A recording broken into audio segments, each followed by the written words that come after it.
بسم اللہ الرحمن الرحیم۔ السلام علیکم۔ آج میں قرآن مجید کی تاریخ بتاؤں گی، ہسٹری آف قرآن، کہ یہ جو مقدس کتاب ہے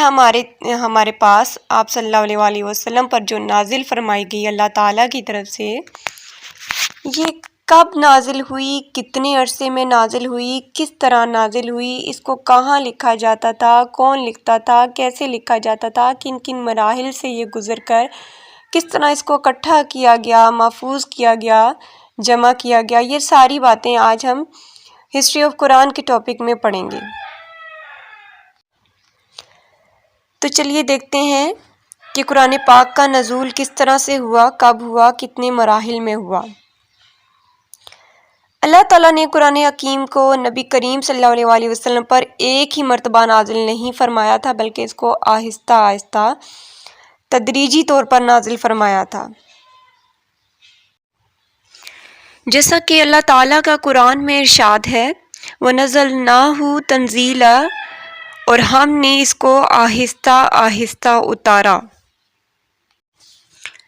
قرآن حکیم کے اس نازل ہونے پر کفار مکہ نے اعتراض کیا،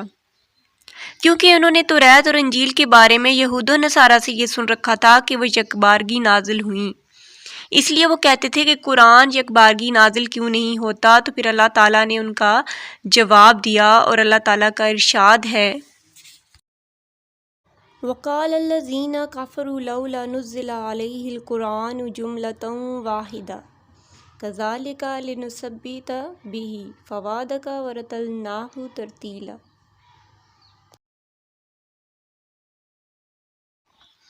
جی،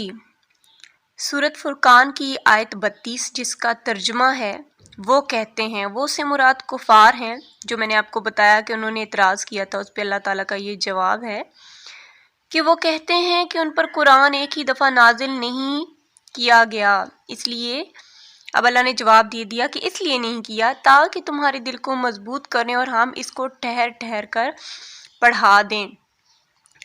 تمہارے دل کو، یعنی کہ آپ صلی اللہ علیہ وآلہ وسلم کے دل کو۔ جبکہ قرآن حکیم میں دوسری جگہ آیات اس طرح سے آئی ہیں جس میں قرآن پاک کو ایک ہی دفعہ نازل کرنے کا ذکر ہے، جیسا کہ سورہ بقرہ کی آیت 185 میں ہے، شہر رمضان الذی انزل فیہ القرآن، یعنی رمضان کا مہینہ وہ ہے جس میں قرآن اترا۔ دوسری جگہ ارشاد ہوتا ہے، انا انزلناہ فی لیلۃ مبارکہ، ہم نے اس قرآن کو برکت والی رات میں اتارا۔ پھر تیسری جگہ ارشاد ہے، انا انزلناہ فی لیلۃ القدر، بے شک ہم نے قرآن کو شب قدر میں اتارا۔ ان قرآنی آیات کی روشنی میں جو قرآن پاک کے نزول کے جو مراحل ہیں، ان مراحل میں سب سے پہلا ہے کہ قرآن پاک کو لوح محفوظ پر نازل کیا گیا، ٹھیک ہے۔ پھر دوسرا یہ ہے کہ لوح محفوظ سے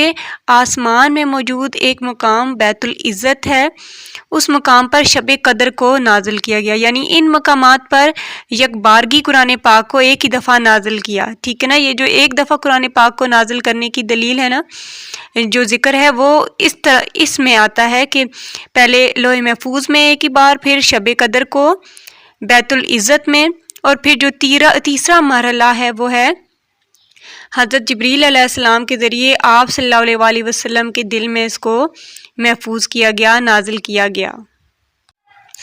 جی اسٹوڈنٹس، جہاں تک نزول قرآن کے مراحل میں نے بتایا کہ کس طرح آسمان سے زمین پر قرآن پاک نازل کیا گیا، اور تقریباً حضور صلی اللہ علیہ وآلہ وسلم پر 23 سالوں میں قرآن پاک کو نازل کیا گیا۔ پھر ہے کہ کس ذریعے سے، وحی کے ذریعے سے نازل کیا، اور وحی کے لغوی معنی ہے چھپا کر اطلاع دینا، ٹھیک ہے۔ اور حضور صلی اللہ علیہ وآلہ وسلم پر پہلی وحی کیسے نازل ہوئی، کس طرح نازل ہوئی، دوسری وحی کے بارے میں، وحی سے ریلیٹڈ ڈیٹیلڈ ویڈیو میں نے الگ سے بنائی ہوئی ہے، ڈسکرپشن میں آپ کو اس کا لنک دے دوں گی، وہاں سے آپ وحی کے بارے میں دیکھ لیجئے گا۔ یعنی پہلے نزول قرآن کے مراحل، پھر کس طرح سے نازل ہوا، وحی کے ذریعے ہوا آپ صلی اللہ علیہ وآلہ وسلم پر، اور اس کی مدت میں نے آپ کو بتا دی تقریباً 23 سال، یعنی کہ 22 سال 2 ماہ اور 22 دن کا ذکر آتا ہے۔ پھر اس کے بعد ہے کہ ادوار جو دور تھے، ایک تو مکی دور ہے، دوسرا مدنی دور، اس کے بارے میں بھی الگ سے میں نے ویڈیو بنائی ہے، اس کو آپ دیکھ لیجئے گا۔